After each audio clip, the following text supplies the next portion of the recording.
Joyeuse Pâques à vous, Église de Laken. Je suis très content d'être avec vous ce matin pour célébrer Pâques. Je vous parle de l'appartement de mon fils cadet ici au Canada. On vient juste de terminer nos 2 semaines de quarantaine après avoir rentré au pays. Et puis, on n'est pas avec vous physiquement, mais enfin, vous n'êtes pas ensemble physiquement. Alors, ça nous plaît d'avoir la possibilité de célébrer avec vous. Et ce matin, dans cette crise covidienne, je vous demande la question. S'il n'y avait pas de Pâques, hein? On est venu assez proche à manquer Pâques, mais on est ensemble. Alléluia. Mais je vais vous parler de 1 Corinthiens 15, versets 13 à 22. Et soyons honnêtes, hein? Est-ce que ça n'est pas la saison la plus incroyable que vous avez jamais vécue, cette saison de COVID?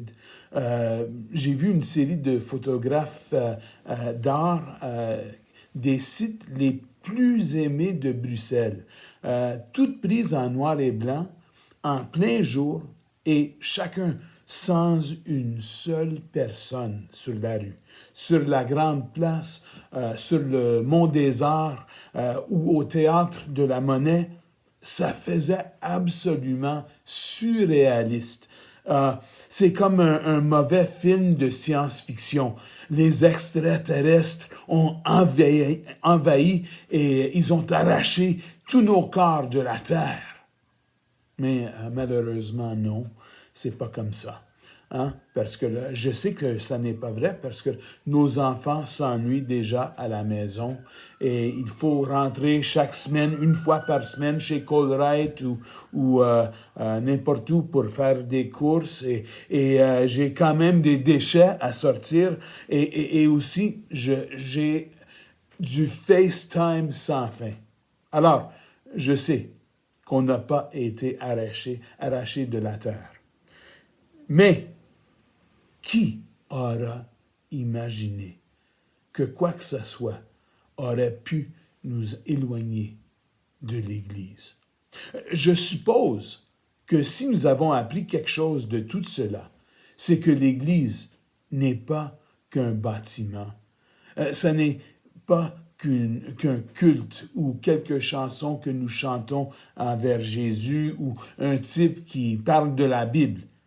On ne peut pas empêcher le peuple de Dieu de se rassembler pour l'adoration, soit en bâtiment ou sur l'Internet. Et on ne peut pas empêcher que la parole de Dieu soit proclamée, parce que l'Église est plus qu'un bâtiment, est plus qu'une réunion.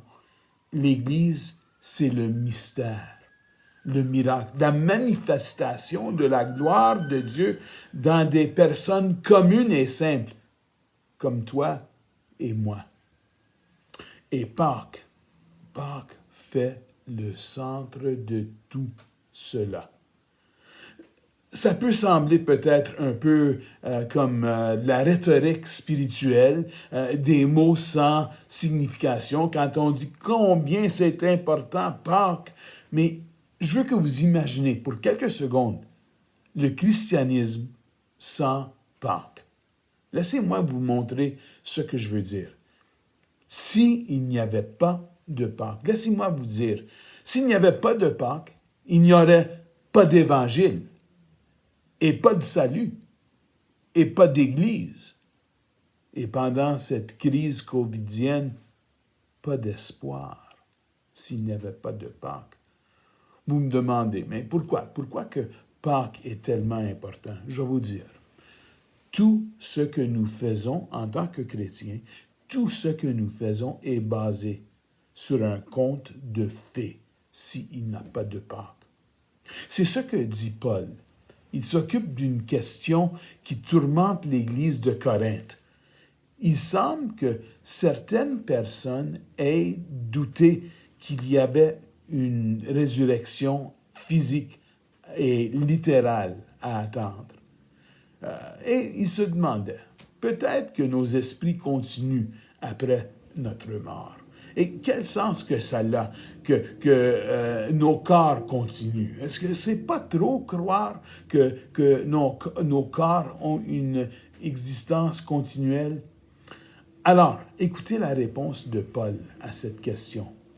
Si il n'y a pas de résurrection des morts, il nous dit en 1 Corinthiens 15, 13 à 14. S'il n'y a pas de résurrection des morts, Christ non plus n'est pas ressuscité.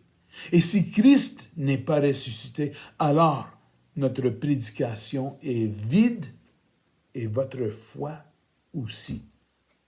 Bien sûr qu'il y a une résurrection. Et vous savez pourquoi? Parce qu'à Pâques, Jésus-Christ est ressuscité des morts. Et voilà pourquoi. Pas de résurrection de Jésus. Bien, votre foi, en tant que chrétien, votre foi est vide. Elle n'a pas de signification. C'est un ensemble nul. Et, ajoute Paul, tous les sacrifices que j'ai faits pour vous annoncer l'Évangile, ils ont été complètement gaspillés. Si il n'y a pas de résurrection, si Christ il n'est pas ressuscité. Mais comment nous allons expliquer les faits de Pâques? Parce qu'il y a plusieurs faits sur lesquels les chrétiens et même les érudits non chrétiens s'accordent. Des faits qui permettent de conclure que Jésus est ressuscité d'entre les morts. Premièrement, pratiquement tout le monde s'accorde à dire que Jésus a été enterré dans un tombeau et que les Juifs et les Romains le savaient. Et dans ce cas-là, les disciples n'auraient jamais pu proclamer la résurrection de Jésus à Jérusalem si le tombeau n'avait pas été vide. Et, deuxièmement, le dimanche suivant la crucifixion, le tombeau de Jésus a été trouvé vide par un groupe de ses disciples féminins. La première réponse à la proclamation des disciples qu'il est ressuscité d'entre les morts était de ne pas montrer du doigt sa tombe occupée et de les ridiculiser comme des fanatiques, mais c'était de prétendre qu'ils avaient emporté le corps de Jésus de son tombeau.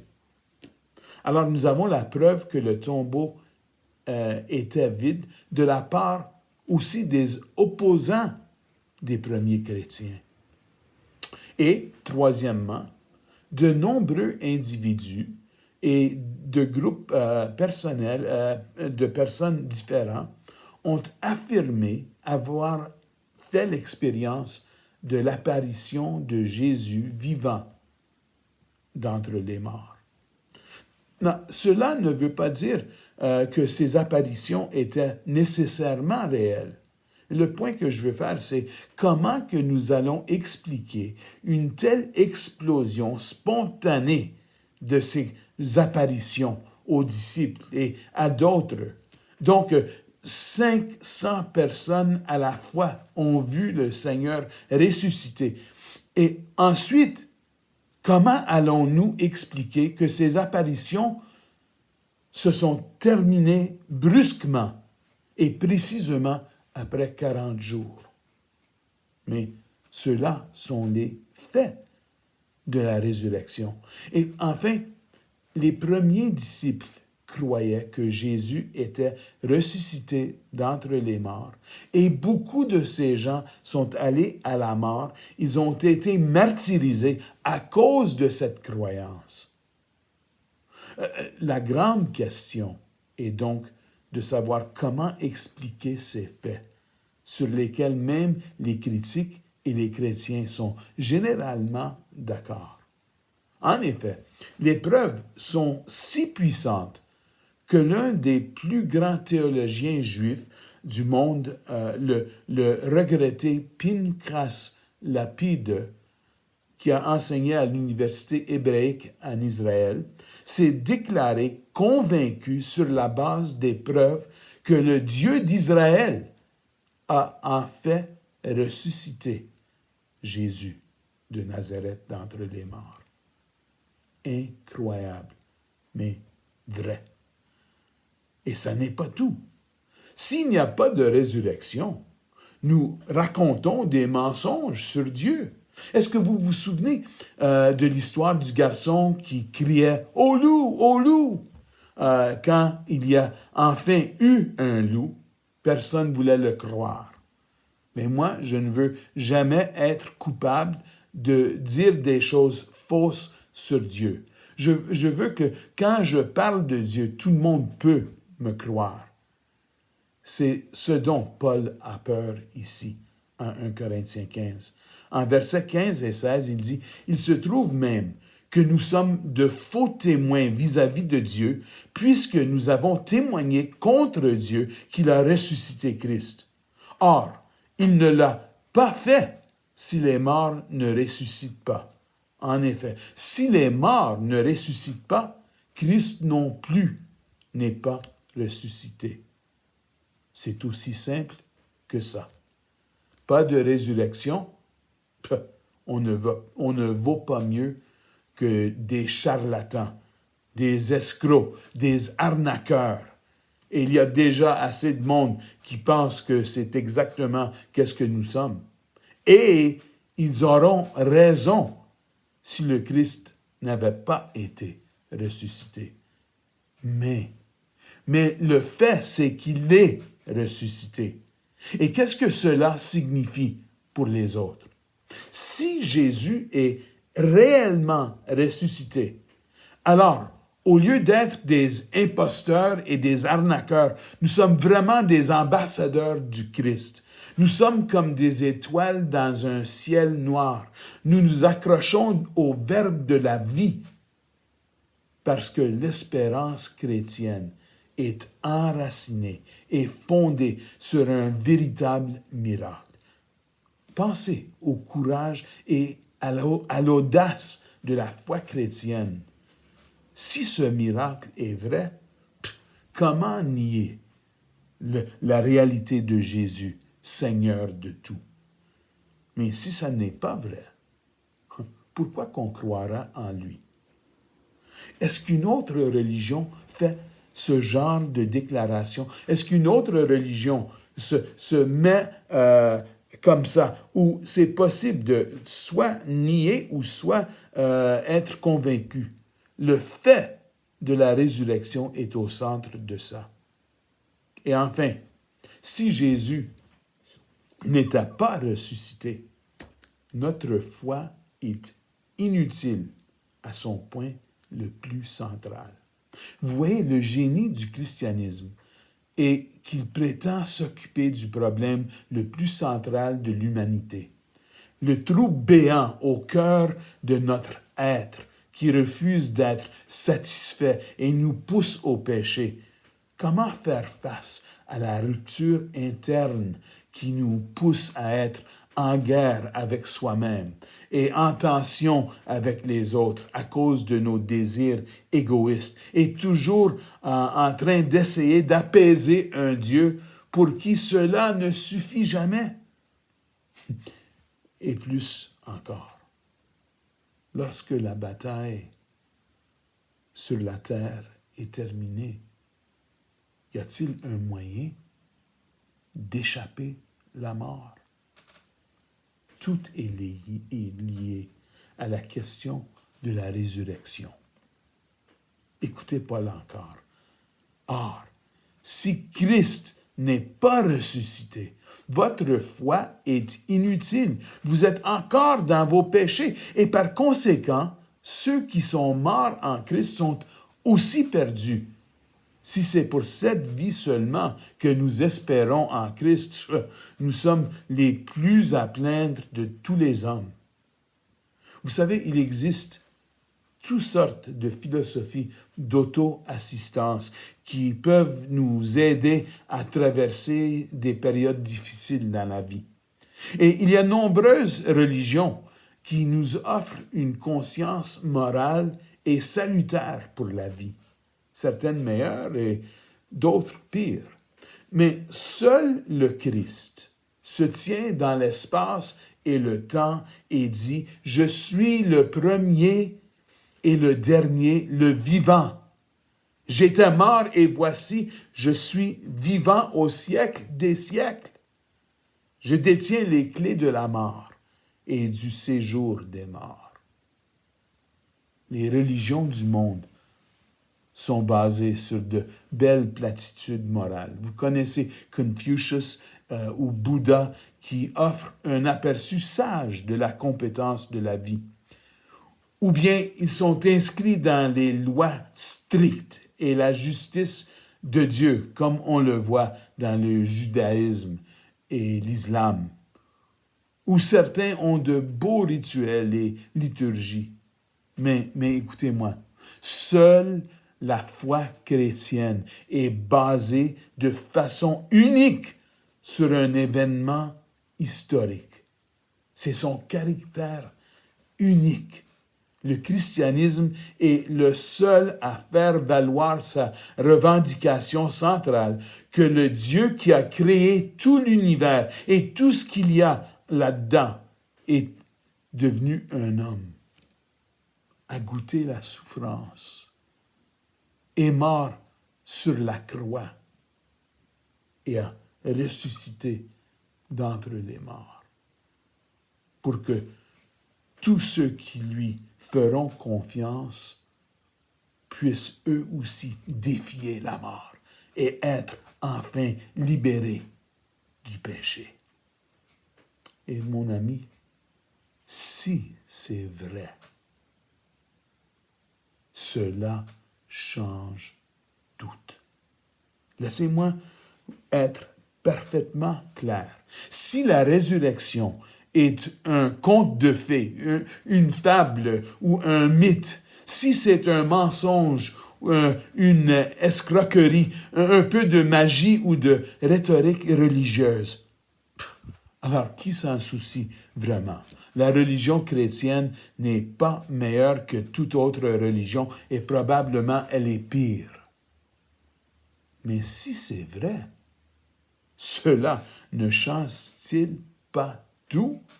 Et je dis bien absolument tout. Écoutez encore l'apôtre Paul, 1 Corinthiens 15, versets 20 à 22. Mais en réalité, Christ est ressuscité, précédant ainsi ceux qui sont morts. En effet, puisque la mort est venue à travers un homme, c'est aussi à travers un homme qu'est venue la résurrection des morts. Et comme tout meurt en Adam, de même aussi, tous revivront en Christ. Voici la garantie de Pâques. Si nous sommes tous condamnés à la mort, et les statistiques sont là, une personne sur une meurt.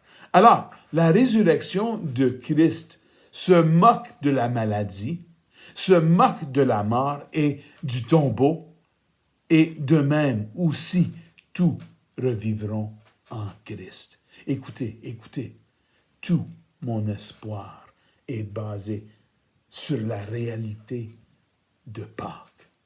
Ma joie, mon avenir, ma réalité, mes possibilités, ils sont tous enveloppés.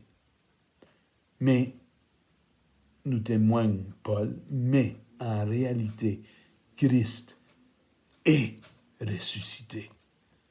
Contrairement à toute objection, le fait historique est que le Christ est mort et il est maintenant vivant par la puissance du Saint-Esprit.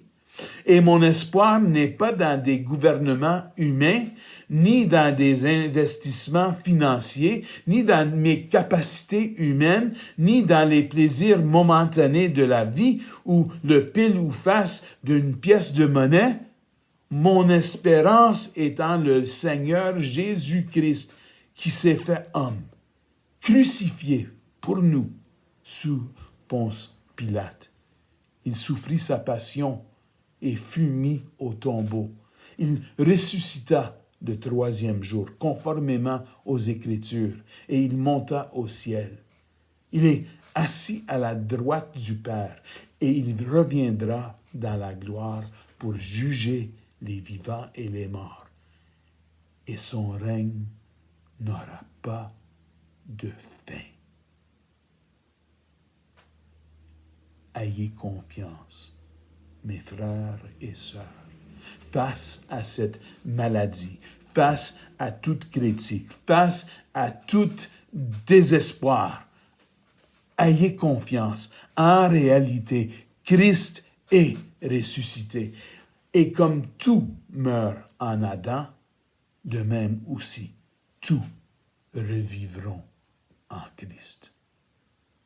Soyez bénis cette Pâque au nom de Jésus.